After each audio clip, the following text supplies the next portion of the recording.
as the first rays of dawn pierce the ancient Cairo skyline, painting the weathered stone a fleeting gold, a solitary voice rises, pure and resonant, echoing from a towering minaret.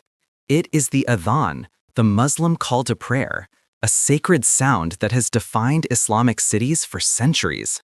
This melodic invocation, carried on the morning breeze, calls the faithful to devotion, marking the rhythms of life and spirituality.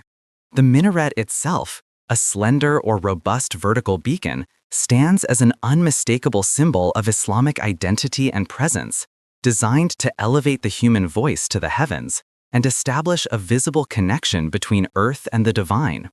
Its silhouette, whether the elegant pencil minarets of Istanbul, the square towers of North Africa, or the intricate forms of Persia, is instantly recognizable, a powerful testament to faith etched into the very fabric of urban landscapes. The experience of hearing the adhan, particularly at dawn, is deeply immersive. It's a sensory immersion into a spiritual tradition that transcends language, inviting contemplation and communion. Yet, beyond its immediate spiritual function and iconic status, a provocative and almost forbidden theory suggests this very structure, this pillar of Islamic identity, holds a hidden blueprint, a secret origin story for another faith's most iconic edifice, the Christian bell tower. Imagine the architectural forms that grace the skylines of Europe, the soaring Gothic spires, the sturdy Romanesque campaniles, potentially owing a debt to the very structures that call Muslims to prayer. This notion challenges deeply ingrained perceptions of religious originality and distinctiveness, forcing us to question the linear narratives we often construct around sacred architecture. How could two such distinct religious symbols, often seen in opposition or as markers of separate civilizations, share a hidden architectural lineage? This question is not merely academic. It challenges our understanding of faith, influence, and the very stones on which our beliefs are built, suggesting a profound, often unacknowledged cross-cultural dialogue. The idea that the Christian bell tower might have its roots in the Islamic minaret stirs a powerful tension between belief and historical evidence, between tradition and the unsettling possibilities of academic discovery. For many, the minaret and the bell tower represent the heart of their respective faiths, embodying centuries of unique spiritual and cultural development. To suggest a shared ancestry can feel like an intrusion, a blurring of sacred boundaries. But historians of religion and architecture are driven by the pursuit of truth, following the clues etched in stone and parchment wherever they may lead. They ask, is this a case of direct architectural borrowing, a functional adaptation across cultures, or simply a parallel evolution driven by similar practical needs for elevated signaling? The answer, as we shall see, is complex, weaving through empires, innovations, and interfaith encounters that shaped the visual and auditory landscapes of the ancient and medieval worlds. The minaret itself has a rich and varied history. While the call to prayer is fundamental to Islam, the architectural form of the minaret was not immediately standardized. Early mosques often used a flat roof or a low tower from which the muezzin would issue the adhan. The development of the tall, prominent tower came later, influenced by existing structures in the regions where Islam expanded. This adaptability and willingness to integrate existing architectural vocabularies is a fascinating aspect of early Islamic art and architecture, reflecting a dynamic rather than insular cultural approach.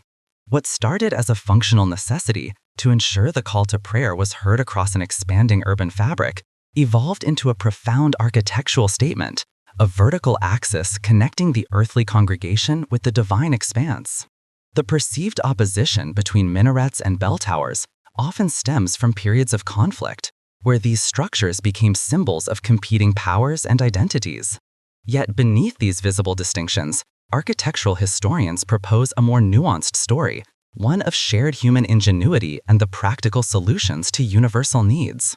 The very act of raising a voice or a sound above the everyday clamor, making it heard across a community, is a shared human endeavor, whether for religious devotion, civic announcement, or defense. This commonality of purpose, explored through the lens of architectural form, is where the forbidden blueprint theory begins to take shape. It compels us to look beyond superficial differences, and ask, what deeper currents of human experience and interaction might connect these seemingly disparate sacred structures? And what does that tell us about the fluid boundaries of religious expression throughout history? This investigation demands a journey through time, tracing the paths of influence and adaptation that sculpted the skylines of our world.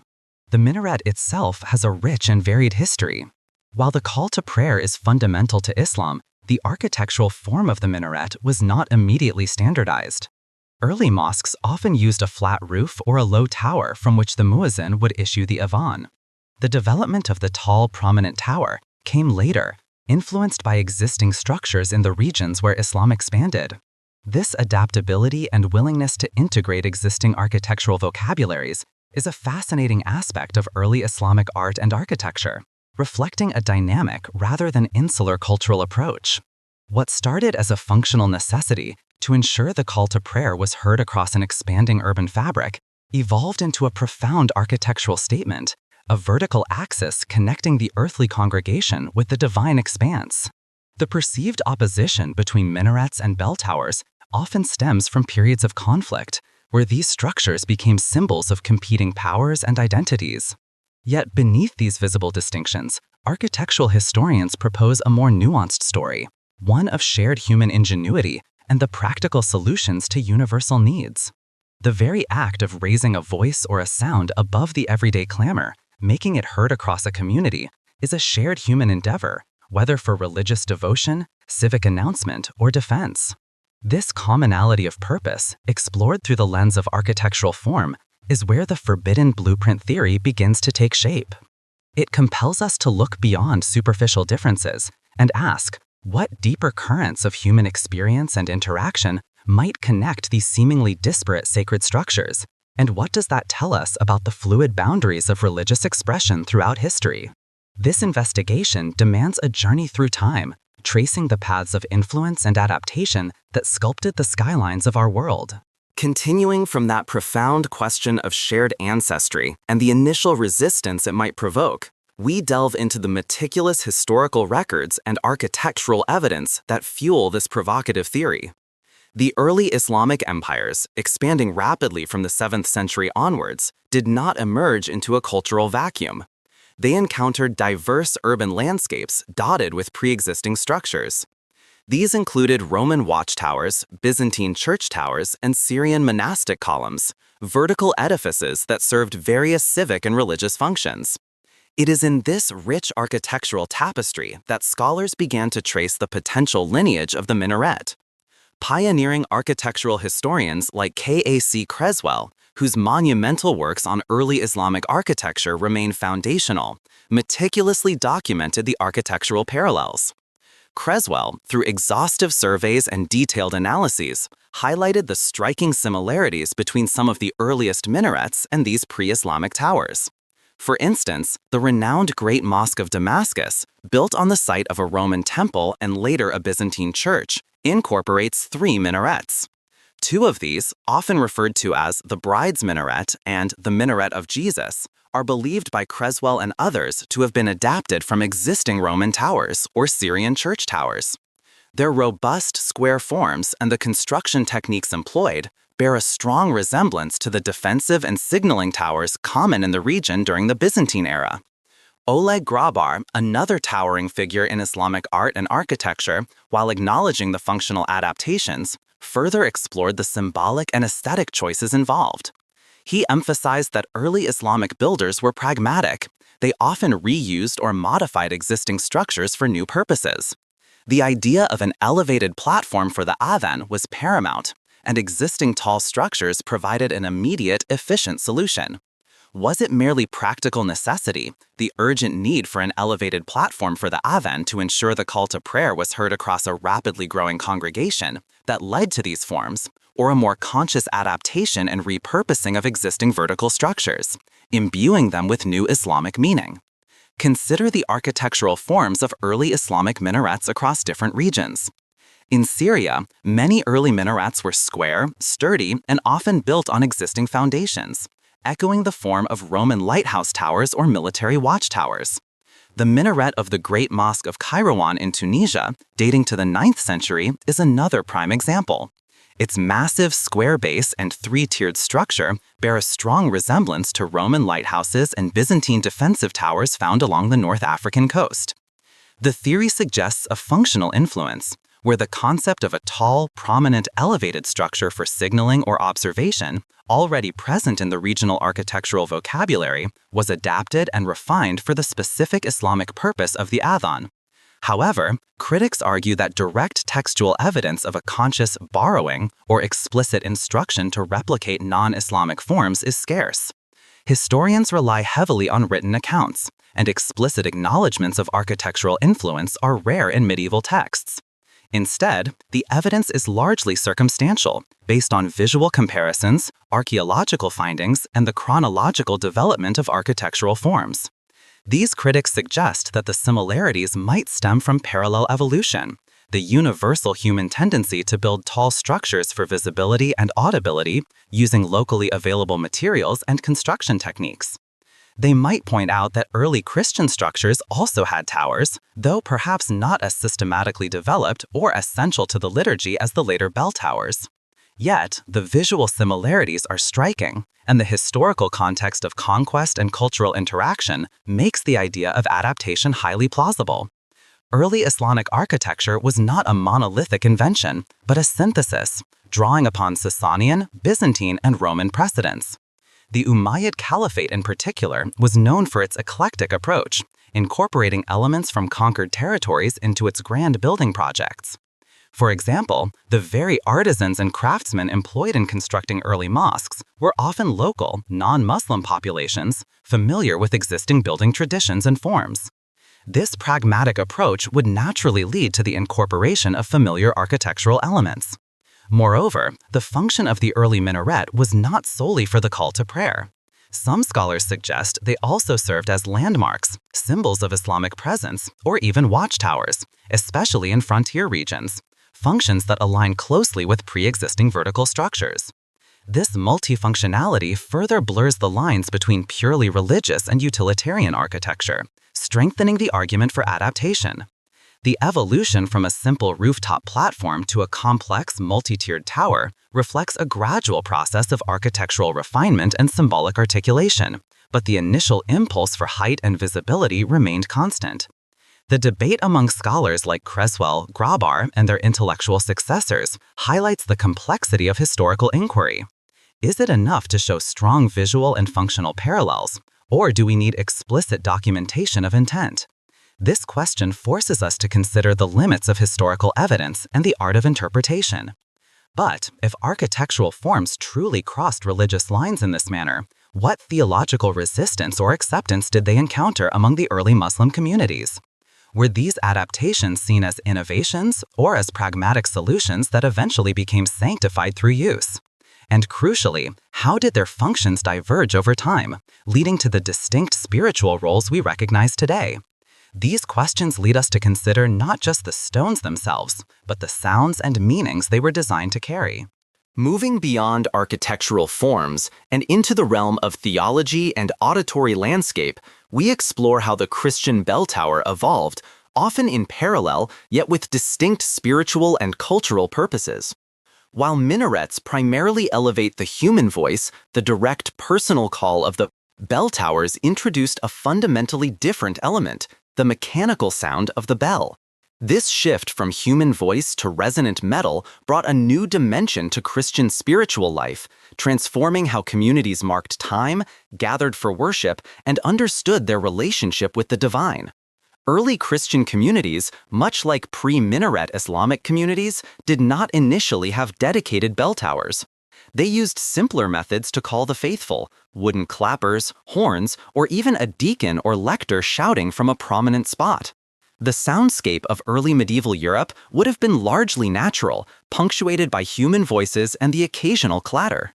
The introduction of large metal bells, however, from the 6th century onwards, and gaining significant prominence from the 9th century, transformed this auditory environment.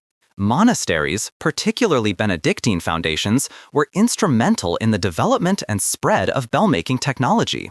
Bells were seen not just as functional tools, but as sacred objects, often baptized and given names, believed to possess the power to ward off evil and purify the air. The craft of bell-making was a significant technological and artistic achievement, requiring advanced metallurgical skills and engineering. The creation of massive bronze bells, capable of producing powerful, far-reaching sounds, became a hallmark of medieval European craftsmanship. These bells were then housed in purpose-built towers, initially simple wooden structures, evolving into the grand stone campaniles and steeples that characterize European architecture. The bell's purpose was multifaceted and deeply intertwined with Christian liturgy and daily life, calling the faithful to Mass, marking the liturgical hours, celebrating victories, announcing feast days, and even signaling dangers like fires or invasions. Unlike the adhan, which is a direct vocal invitation to prayer, the bell sound is an impersonal yet pervasive signal, a voice for the church itself, resonating across the landscape, reaching all within earshot, regardless of their immediate proximity or visual access to the tower. This divergence in function and symbolism, despite potential formal inspiration from earlier vertical structures, reveals how faiths adapt and imbue architectural forms with their unique spiritual meaning. The minaret's call is an active vocal invitation, a human intermediary between God and community. The bell sound, while also an invitation, carries a different theological weight. It is often seen as the voice of Christ, or the voice of the Church, a constant reminder of divine presence and the passage of sacred time. It embodies the collective spiritual life of the community, an audible manifestation of its faith. The very act of ringing bells became a liturgical act, a form of prayer in itself. The architectural evolution of bell towers is as rich and varied as that of minarets.